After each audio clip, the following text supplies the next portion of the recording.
ಎಲ್ಲ ಪತ್ರಿಕಾ ಧರ್ಮ ಮರ್ತು ಬಿಟ್ರು. ಈಗ ಏನಿದ್ರು ಉದ್ಯಮ, ಹಣ. ಆಯ್ತು, ನೀನು ಹಣ ಕೊಟ್ಟಿಯ, ಅತ್ಯಾಚಾರಿಯನ್ನ ದೇವರಂತ ಮಾಡ್ಬಿಡ್ತೀವಿ.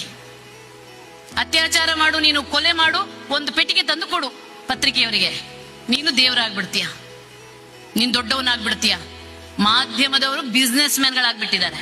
ಬಿಸ್ನೆಸ್ ಓಪನ್ ಆಗಿ ಹೇಳ್ತೀನಿ, ನಾನು ಕೂಡ 23 ವರ್ಷದಲ್ಲಿ ಪತ್ರಿಕೆಯಲ್ಲಿದ್ದು ಈಗ ಒಂದು ಸಂಸ್ಥೆ ನಡೆಸ್ತಾ ಇದ್ದೀನಿ, ವಿಜಯ ಟೈಮ್ಸ್ ಅಂತ.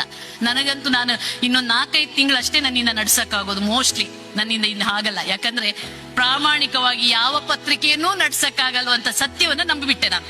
ಅರ್ಥ ಆಯ್ತು ನನಗೂ ಕೂಡ. ನನ್ನಿಂದ ಇನ್ನೊಂದು 2-3 ತಿಂಗಳು ಅಷ್ಟೇ ನಡ್ಸಕ್ಕಾಗೋದು ಅಂತ ನನಗೆ ಅನ್ಸ್ತಾ ಇದೆ. ಯಾಕಂದ್ರೆ ಪ್ರಾಮಾಣಿಕವಾಗಿ ಮಾಡಕ್ಕಾಗಲ್ಲ. ಅದಕ್ಕಾಗಿ ಇವತ್ತು ಪತ್ರಿಕೆಗಳೆಲ್ಲ ಉದ್ಯಮ ಆಗ್ಬಿಟ್ಟಿದ್ದಾರೆ. ಅದ್ರಲ್ಲಿ ಯಾವ ಮುಲಾಜು ಬೇಡ.